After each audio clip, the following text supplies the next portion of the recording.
They're the ones.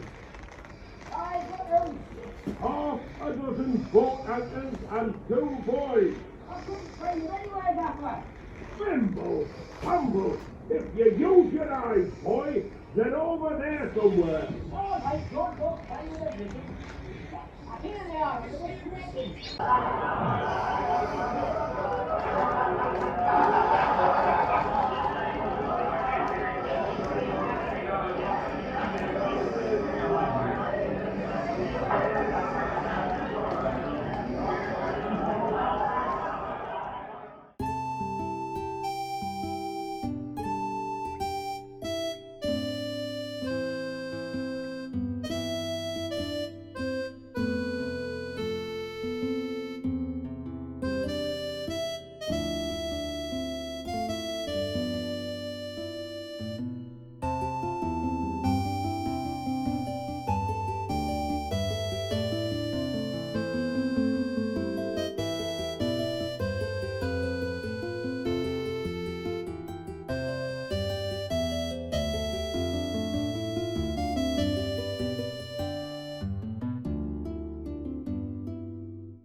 You can tell the officers apart easier as well. Mind, in my day, once we were out of sight of land or other ships, we'd stow away our good uniforms and wear ordinary clothes again, if the captain allowed us.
Few with a trade he can practice on land when he retires, if he retires.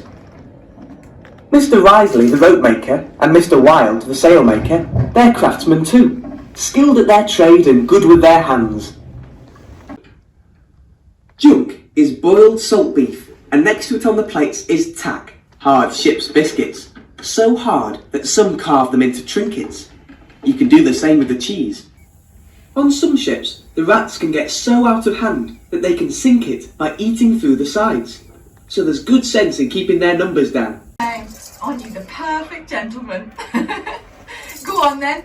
So what will you buy me?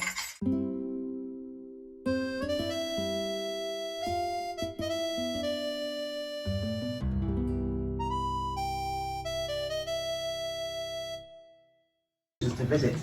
Too many of those who go in don't come out, even though our surgeon is well thought of and knows his trade.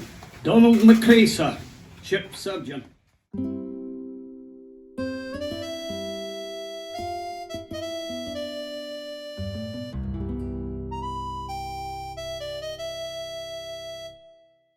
Get those buckets under here! Fire will destroy a ship faster than solid shot.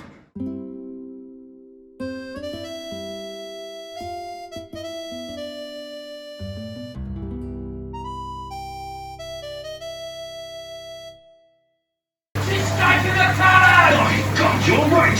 She's surrendering! Hold your fire, Mr. Oakley! Get me some help down here! All three hands to the pumps! We're making water! Report battle damage!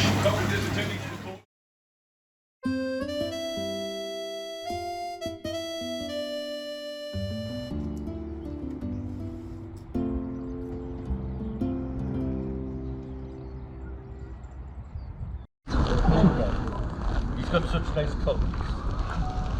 So, welcome folks to the National Museum of the Royal Navy, Hartlepool. My name's Stuart, this is Jonathan, and we're going to show you some of the guns they used to use in the old days. So this one is called a Brown Bess musket, and over there is the 3 pound. So what powers them is contained in here, and gunpowder was originally invented in China over 2,000 years ago. So when one of the emperors, he was looking to live forever, he was looking for the Elixir of Life as it was called, so he sent out his wise men and said, bring me something that will make me live forever. So it's made out of 3 different things: sulphur, saltpeter and charcoal. When you mix those 3 things together and add a spark or flame, it goes from a very small amount of powder to a large amount of gas and smoke. So before we fire then folks, I'm going to show you what gunpowder does. So Jonathan has bravely volunteered. Yes. There he has been brave, you can see. And I say bravely because it's windy today. What I'm going to do is put some on the block over there and Jonathan's going to light it. So if he doesn't stand in the right place, he gets covered in smoke in front of many witnesses. But normally he's really good at this. So what he's doing is lighting a thing called a linstock, which is what we used to fire the cannon. So he's lighting that off a lantern, as you can see, as they used to back in the old days. So then I'm going to put some on the top.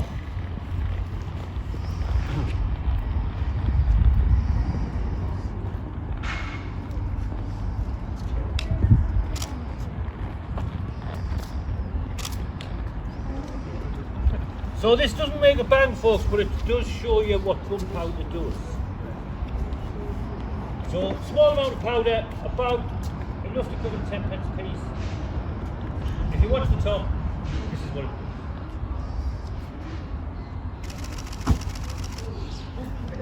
does. Imagine then that amount of gas and smoke, when it just burns in the air, it doesn't do anything. When we contain it in the barrel of the gun, then it most certainly does. It is totally different. Then of course it becomes a propellant. Anything you put in front of that is going to come out very fast. So that is the principle of both the cannon and the musket. So what I'm going to show you first folks, we know it's empty, but we always do this to make absolutely certain. When you take your ramrod and drop it down the barrel, when there's nothing in it, it will hit the bottom and the metal will make it bounce back up like this. So that's called show and clear. Because obviously you can't look in everything loads in there, so you can look in the back of the gun. And what you didn't do was bang it on the floor and have a look down the barrel to see if there's anything in there. That was a bad idea. So it's called a flintlock because there's a piece of flint in there which is the same stone as the cavemen used to use to make arrowheads or axes. So one of the properties of flint, if you strike it against steel, it will make a spark, and that is what fires the gun. So what we do, when you pull the trigger, this bit hits that, drops the spark down. We have gunpowder in there, which is called the pan, and then there's a hole through and gunpowder down the bottom. So when it all goes together, it should go back. So a couple of expressions come from this. Lock, stock and barrel means, originally meant a gun, now it means everything. And a flash in the pan.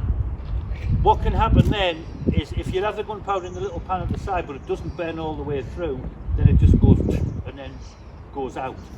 So that's where the flash in the pan came from. Even though we don't use muskets anymore, we still do use the expression. So, what I'm going to do first then, folks, it's a bit of a clue. I'm going to put in some earplugs. Now, you don't need to, because we fire all the time we do. So what I'm going to do, I'm going to go over there when I fire, I'm going to count to 3. So you can prepare yourself and not jump. So the same amount of gunpowder then, folks. This time it's in a little paper cartridge. So you sometimes see on the films when they're tearing the top off the cartridge with the teeth. They did used to do that, but I have tried it. But gunpowder contains sulphur, which is really unpleasant tasting, so definitely wouldn't recommend it. Easy to tear the top off, it'll go like this. So we pour some in there, close it down, and then the rest goes down the back. So we take out the ramrod and then push it all down. So what you have to remember, folks, in the heat of battle you might be panicking a little bit. You have to remember to take this out before you fight. You're way ahead there. You can imagine if it would still fire, but then you'd have to go and pull it out of somebody to bring it over. Which would be very messy, yes.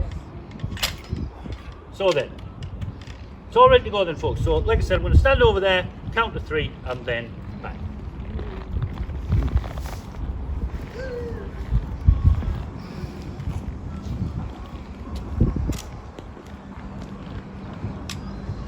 One, 2, 3.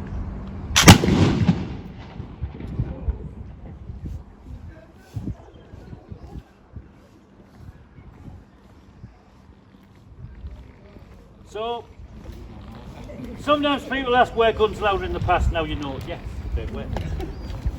So again, we show clear. Now the problem with this gun then, folks, is it's quite effective like that, but it only works once. Then you've got to reload again.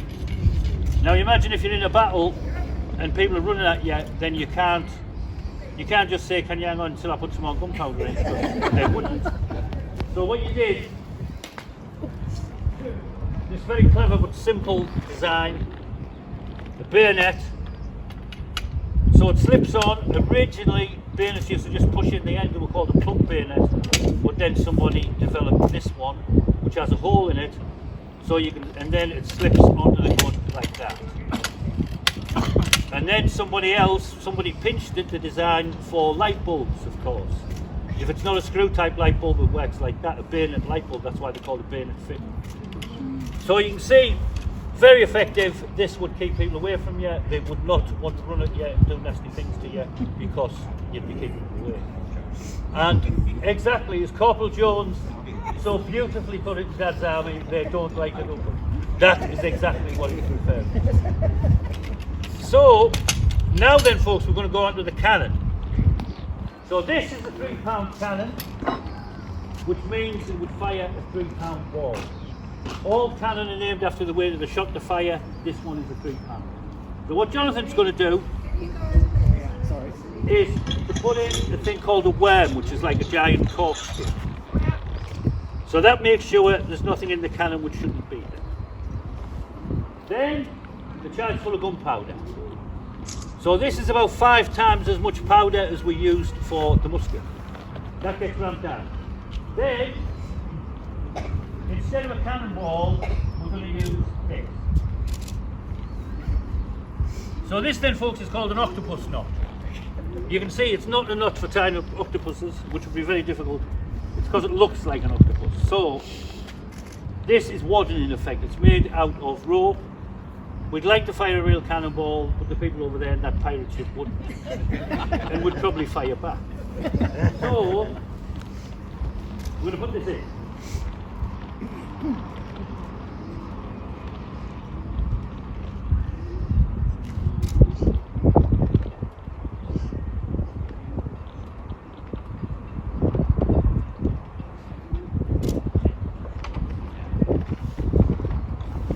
Right then folks, I'm just going to light the lid stop again.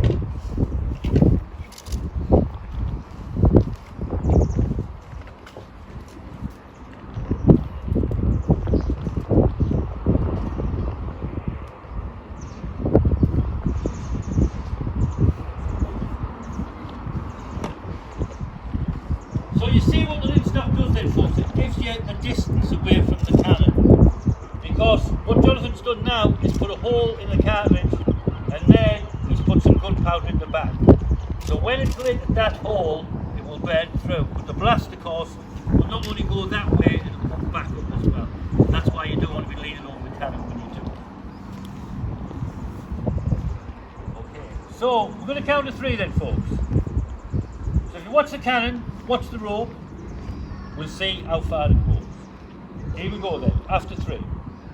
1, 2, 3. There it goes. Down, down, down, down, down, down, down. Splash.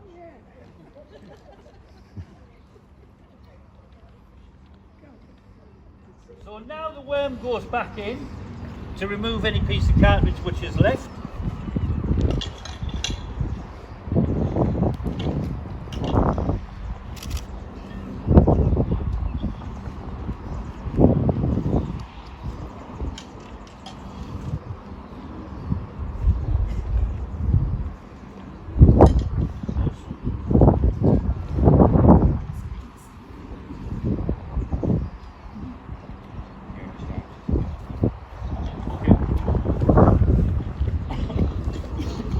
Right, so we're just going to put a bit of water down folks to get that bit of cartridge out. Like this.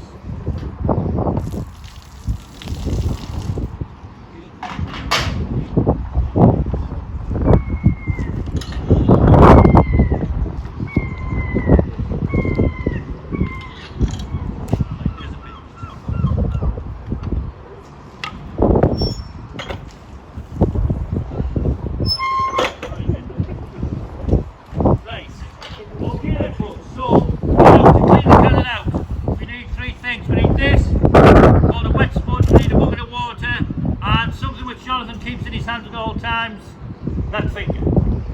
That goes on there, like that.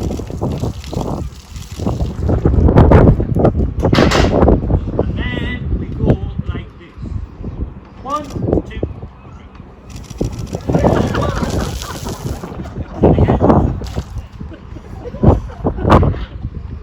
3. So if you saw the weather forecast this morning folks, it said sunny with scattered showers. 1, 2, 3.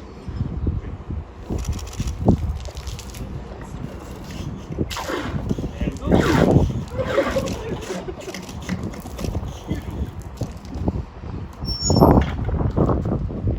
So then folks, I'll just tell you about our ship, HMS Trincomalee.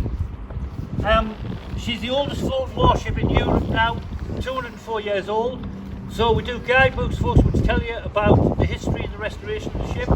If you'd like one of these are £5 and all the proceeds from these goes to keeping the ship. So thanks for coming folks, thanks for watching, thanks for being a wonderful host. Thank you. Thank you.